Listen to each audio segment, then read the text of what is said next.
또 다른 실험을 한번 해석해 볼게요. 두 가지 실험을 해석해 볼 텐데 첫 번째 실험은 우선 농도가 같은 염산과 아세트산 수용액을 준비합니다. 그리고 두 개의 비커에 같은 양을 각각 넣습니다. 그 후에 전극을 연결을 하고요. 발광 다이오드를 연결해서 불빛의 밝기를 비교하게 됩니다. 이렇게 실험했을 때 농도도 같고 같은 부피의 염산과 아세트산 수용액을 넣었음에도 염산 수용액 쪽에 발광 다이오드의 불빛이 훨씬 더 밝다라는 걸 보게 돼요. 두 번째 실험은 마찬가지로 염산 수용액과 아세트산 수용액인데요. 농도가 같고 같은 부피의 수용액을 두 개의 비커에 넣습니다. 그리고 같은 크기의 마그네슘 조각을 양쪽 비커에 넣어요. 산 수용액은 금속과 반응하여 수소 기체를 발생시킨다 라고 했었죠. 이때 양쪽에서 발생하는 수소 기체의 양을 비교합니다. 이 실험 결과도 마찬가지로 농도도 같고 같은 양의 수용액을 넣었음에도 불구하고 염산 수용액 쪽이 수소 기체가 더 많이 발생한다라는 걸 보게 돼요. 이 두 가지 실험의 결과가 왜 이렇게 나오게 되었을까요?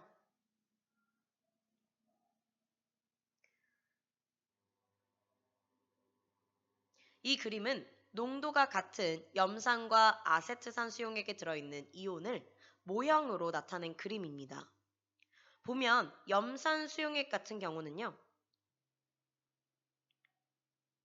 수소 이온과 염화 이온으로 이렇게 다 떨어져 있어요. 즉 이온이 다 되어 있죠.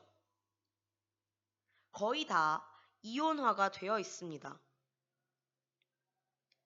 그런데 아세트산 수용액 쪽을 보면 물론 이렇게 수소 이온과 CH3COO-로 이온화되어 있는 경우도 있지만 그냥 이 상태로 존재하는 경우도 많아요. 즉 이온화 정도가 적게 되어 있음을 확인할 수 있죠.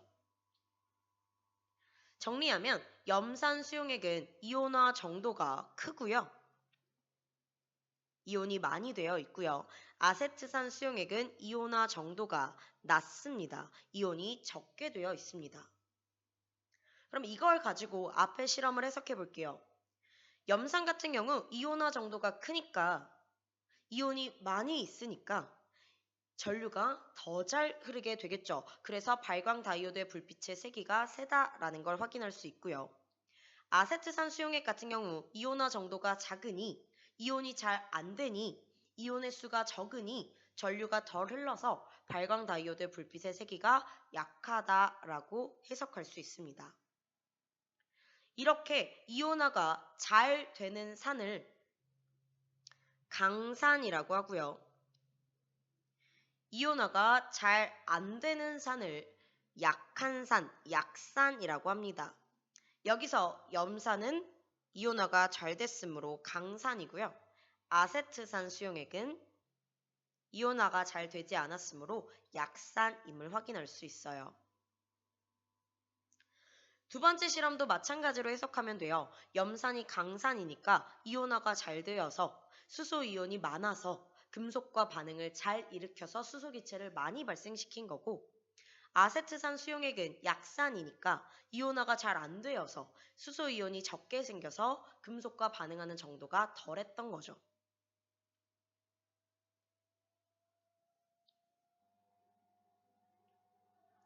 그래서 강산과 약산을 이렇게 정리할 수 있어요.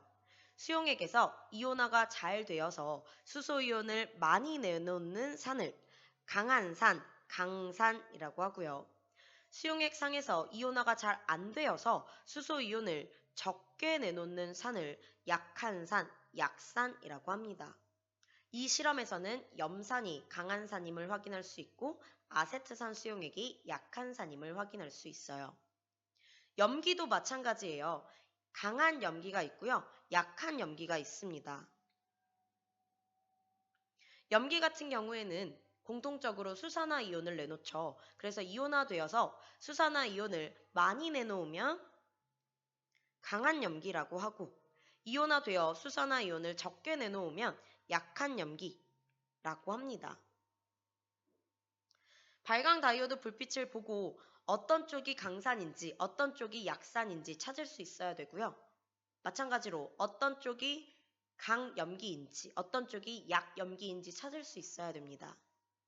뿐만 아니라 수소기체 발생 정도를 보면서 어떤 쪽이 강산이고 어떤 쪽이 약산인지 알아낼 수 있어야 해요. 우리가 배운 거에서는요, 염산, 황산, 질산이 강산이고요. 탄산, 아세트산이 약산에 속합니다. 그리고 우리가 배웠던 수산화 나트륨, 수산화 칼륨,